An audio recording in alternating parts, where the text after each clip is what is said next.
शासकीय चिकित्सालय एवं 587 निजी चिकित्सालय संबद्ध है। आयुष्मान योजना के लिए वर्ष 2025-26 हेतु रुपये 2039 करोड़ का प्रावधान प्रस्तावित है। प्रदेश में गंभीर रोगियों को आपात स्थिति में उचित समय पर उच्च स्तरीय चिकित्सा उपलब्ध कराए जाने हेतु पीएम श्री एयर एम्बुलेंस सेवा प्रारंभ की गई है। इस सुविधा का लाभ प्रदेश के हर क्षेत्र को मिले, इस हेतु प्रत्येक विधानसभा क्षेत्र में प्रस्तावित खेल स्टेडियम का उपयोग हेलीपैड के लिए भी किया जाएगा। स्वास्थ्य जीवन चर्चा में पारंपरिक चिकित्सा पद्धतियों की महती भूमिका है।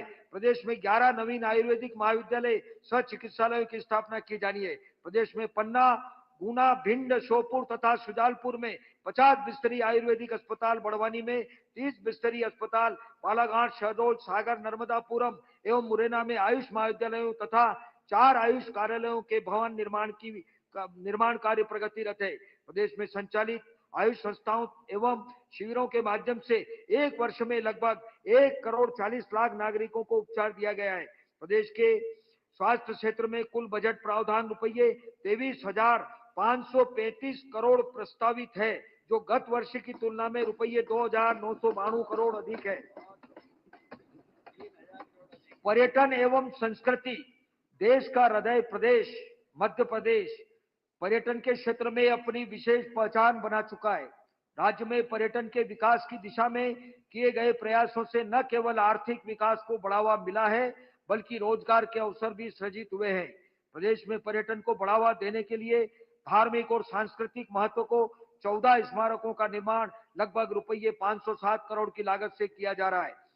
विश्व के 12 ज्योतिर्लिंगों में से एक ओंकारेश्वर में उज्जैन के महाकाल लोक की तर्ज पर ओंकारेश्वर महालोक का निर्माण किया जाएगा। अद्वैत वेदांत दर्शन के प्रणेता आचार्य शंकर के जीवन दर्शन के प्रसार के उद्देश्य से संग्रहालय एवं आचार्य शंकर अंतर्राष्ट्रीय अद्वैत वेदांत संस्थान को विकसित किया जा रहा है।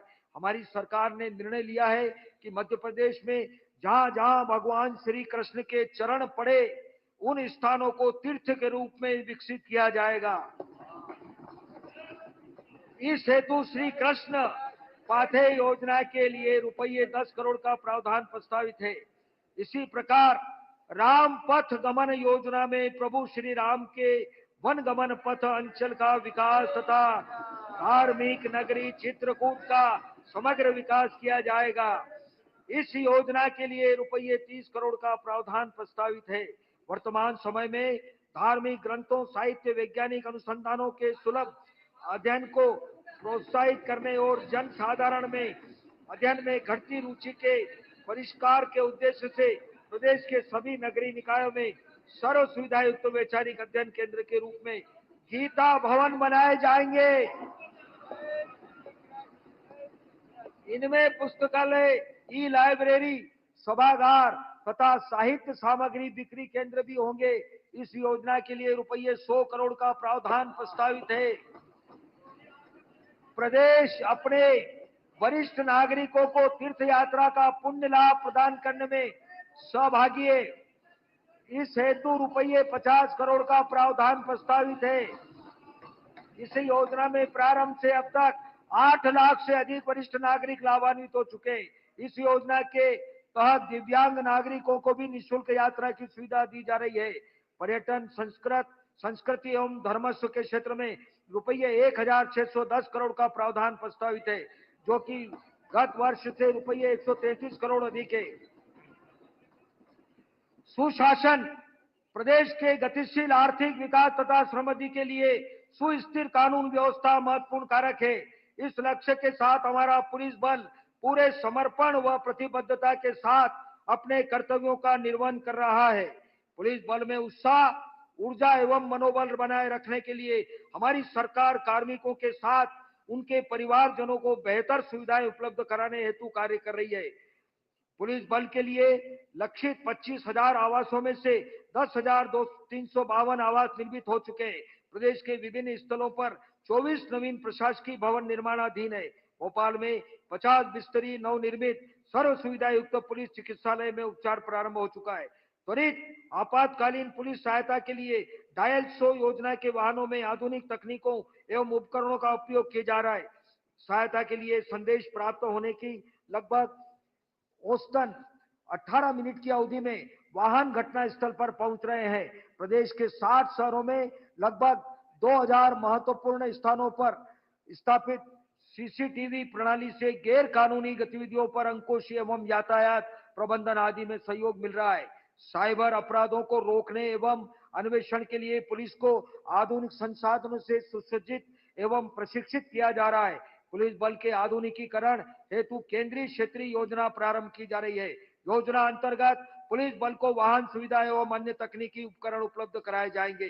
गृह विभाग के लिए वर्ष 2025-26 हेतु रुपये 12,876 करोड़ का प्रावधान प्रस्तावित है, जो वर्ष 2024-25 के बजट के अनुमान से लगभग रुपये 1,585 करोड़ अधिक है। केंद्र प्रवर्तित गरीब बंदी सहायता योजना के क्रियान्वयन में प्रदेश का प्रथम स्थान रहा है। बंदियों के कौशल विकास एवं रोजगार हेतु प्रदेश की उज्जैन, बैतूल एवं धार जेलों में आईटीआई संचालित है। जेलों की बेहतर अधोसंरचना के लिए 4 नवीन जेलों का निर्माण तथा नवीन बैरक निर्माण कर क्षमता वृद्धि के कार्य किए जा रहे हैं। बंदियों के भोजन की गुणवत्ता में सुधार के लिए बेहतर प्रावधान किए जा रहे हैं। जेल विभाग हेतु रुपये 794 करोड़ का प्रावधान प्रस्तावित है। वर्ष 2024-25 में अब तक संपन्न 3 राजस्व महाअभियानों में 1 करोड़ से अधिक नामांतरण, बंटवारा, सीमांकन, अभिलेख, दुरुस्ती आदि राजस्व प्रकरणों का निराकरण हुआ है। अगस्त 2024 से प्रारंभ साइबर तहसील 2.0 के माध्यम से अब तक 90,000 से अधिक राजस्व प्रकरणों का निराकरण किया गया है। फार्मर आईडी रजिस्ट्री योजना के में 61 लाख से अधिक फार्मर आईडी बनाकर मध्य प्रदेश देश में प्रथम स्थान पर है। हमें विश्वास है कि स्वामित्व योजना की सफलता उपरांत भारत सरकार की नवीन नक्शा योजना में भी प्रदेश उच्च स्थान पर रहेगा। समस्त शासकीय वाहनों में 15 वर्ष की आयु के उपरांत पर्यावरण संरक्षण के उद्देश्य से रजिस्टर्ड व्हीकल स्क्रैपिंग फैसिलिटी के माध्यम से स्क्रैप कराया जाना अनिवार्य किया गया है। निजी वाहनों को भी इन रजिस्टर्ड वाहन स्क्रैपिंग सुविधा केंद्रों के माध्यम से सुव्यवस्थित रूप से स्क्रैप कराया जा सकेगा। आम जन द्वारा वाहन स्क्रैप कराने को प्रोत्साहित करने हेतु नवीन वाहन क्रय करने पर मोटर यान कर में परिवहन वाहन हेतु 15% तथा गैर परिवहन वाहन हेतु 25% की छूट प्रदान की गई है। नवीन प्रस्तावित मुख्यमंत्री सुगम परिवहन सेवा के अंतर्गत ग्रामीण नागरिकों को सस्ता एवं सुलभ परिवहन उपलब्ध होगा।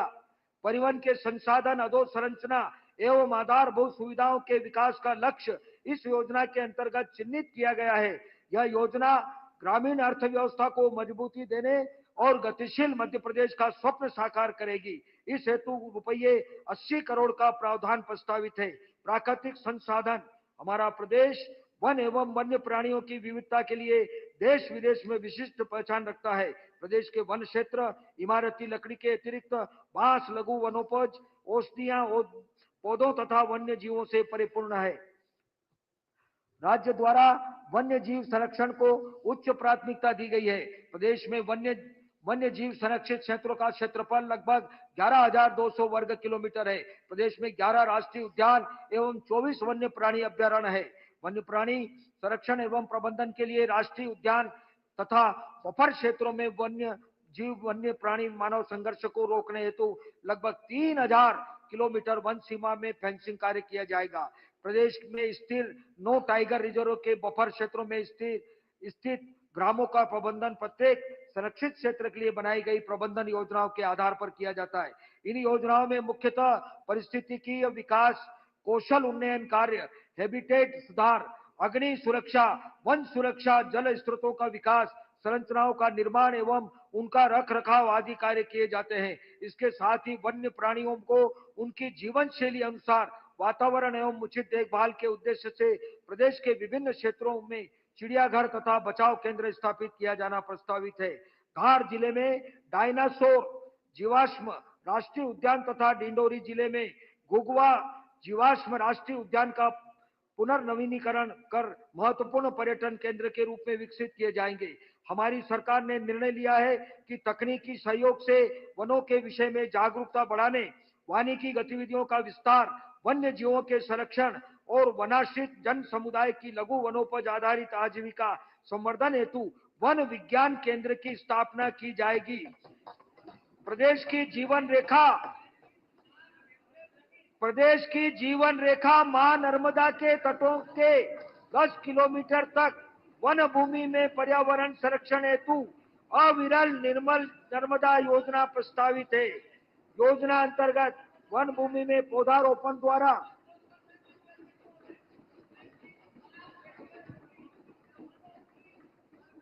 जलवायु प्रबंधन के संभावित खतरों पर नियंत्रण तथा प्रकृति का मूल वैभव पुनर्स्थापित किया जाएगा। नर्मदा परिक्रमा पथ पर धर्मार्थियों हेतु सुविधाओं का विकास किया जाएगा तथा नर्मदा के निकटवर्ती कृषि क्षेत्रों में जैविक खेती को प्रोत्साहित किया जाएगा। वन एवं पर्यावरण क्षेत्र के लिए रुपये 5,668 करोड़ का प्रावधान प्रस्तावित है, जो गत वर्ष की तुलना में रुपये 459 करोड़ अधिक है। प्रदेश में कोयला, चूना, पत्थर, तांबा, मैंगनीज, लो बॉक्साइट, रॉक फास्फेट आदि प्रमुख अयस्कों तथा खनिजों का खनन किया जाता है। वित्त वर्ष 2023-24 में ताम्र, अयस्क एवं मैंगनीज के उत्पादन में प्रदेश पहले स्थान पर रहा। रॉक फास्फेट एवं चूना पत्थर में प्रदेश का दूसरा एवं कोयला उत्पादन में चौथा स्थान, लो अयस्क एवं बॉक्साइट के उत्पादन में प्रदेश का स्थान छठवां है। खनिजों में के संरक्षण, अन्वेषण व विधिमान्य नियमों के अंतर्गत खनिजों के दोहन पर सतत निगरानी रखी जा रही है। इससे प्रदेश की आय में वृद्धि तथा नए खनिज संपदा की खोज का मार्ग प्रशस्त हो रहा है। वर्तमान में प्रदेश में limestone, bauxite, graphite, copper, vanadium, tungsten, gold आदि के 32 अन्वेषण कार्य किए जा रहे हैं। शासकीय कार्यप्रणाली में नवाचार व सुधार। हमारी सरकार पारदर्शी, उत्तरदायी एवं तत्पर कार्य प्रणाली की सरकार है। मिशन कर्मयोगी के अंतर्गत प्रदेश के समस्त शासकीय सेवकों के प्रशिक्षण हेतु विभागों द्वारा योजनाबद्ध रूप से कार्य किया जा रहा है। शासकीय सेवा के एनपीएस अभिदाताओं को उनके अंशदान निवेश विकल्प को विस्तारित किया जाकर पेंशन फंड मैनेजर के चयन की अधिकारिता उपलब्ध कराई गई है। भारत सरकार द्वारा 1 अप्रैल 2025 से वैकल्पिक रूप से प्रारंभ की जा रही यूनिफाइड पेंशन योजना को प्रदेश में लागू किए जाने की प्रक्रिया पर विचार के लिए एक उच्च स्तरीय समिति गठित की जाएगी। सेवानिवृत्त होने पर पेंशन निर्धारण की ऑनलाइन प्रणाली के अंतर्गत पेपरलेस व्यवस्था लागू है। वर्तमान पेंशन निर्धारण प्रक्रिया को केंद्रीकृत तथा फेसलेस किया जाएगा, जिससे प्रदेश के किसी भी स्थान अथवा कार्यालय से सेवानिवृत्त कर्मचारी के पेंशन निर्धारण की कार्रवाई केंद्रीकृत कार्यालय में पदस्थ किसी भी अधिकारी द्वारा संपादित हो सकेगी। शासकीय सेवकों के लिए लागू होने वाले विभिन्न सेवा एवं वित्तीय नियम बहुत पुराने होने से उनके अनुप्रयोग में होने वाली कठिनाइयां एवं वर्तमान आवश्यकताओं के अनुरूप उनके अद्यतनीकरण का कार्य भी प्रारंभ कर दिया गया है। हमारी सरकार ने निर्णय लिया है कि शासकीय सेवकों को वर्तमान में देय भत्तों का पुनरीक्षण 1 अप्रैल 2025 से 7वां वेतनमान के सुसंगत स्तरों के अनुसार किया जाएगा। माननीय महोदय, मैं आपके माध्यम से प्रदेश के समस्त शासकीय, अर्ध शासकीय एवं स्वायत्त संस्थाओं में कार्यरत कर्मियों का आभार एवं धन्यवाद करना चाहूंगा कि शासन के सभी कार्यक्रमों एवं योजनाओं में उनका सराहनीय योगदान सदैव प्राप्त होता है। यह हमारी सरकार एवं कार्मिकों के मध्य विश्वास एवं समन्वय का अप्रतिम उदाहरण है। मुझे विश्वास है कि हम सभी मिलकर हमारे प्रदेश को ऐसा आदर्श प्रदेश बनाएंगे जो अन्य प्रदेशों के लिए प्रेरणादायक हो, आकर्षक का केंद्र हो एवं जो हमारे प्रदेश की योजनाएं एवं उनके सफल क्रियान्वयन की प्रक्रिया को जानने की उत्सुकता पैदा करे। कर प्रस्ताव गत वर्ष के बजट की तरह इस बजट में भी कोई नवीन कर अधिरोपित करने अथवा किसी भी कर की दर बढ़ाने का प्रस्ताव नहीं है। कर्ज कब घटेगा? कर तो नहीं लगा, कर्ज कब घटेगा ये भी तो बताएं। पुनरीक्षित अनुमान वर्ष 2024-25 वित्त वर्ष 2024-25 के पुनरीक्षित अनुमान के अनुसार कुल राजस्व प्राप्तियां रुपये 2,62,009 करोड़ तथा राजस्व व्यय रुपये 2,60,983 करोड़ अनुमानित है। राजस्व आधिक्य का पुनरीक्षित अनुमान रुपये 1,026 करोड़। माननीय प्रधानमंत्री जी के हम आभारी हैं कि केंद्रीय करों से हिस्सों के रूप में बजट अनुमान की तुलना में रुपये 5,267 करोड़ की राशि अधिक प्राप्त हुई। राजकोषीय घाटे का पुनरीक्षण अनुमान रुपये 62,434 करोड़ है, जो सकल राज्य घरेलू उत्पाद का 4.15% है, जिसमें भारत सरकार द्वारा पूंजीगत निवेश के लिए विशेष सहायता योजना में प्रदत्त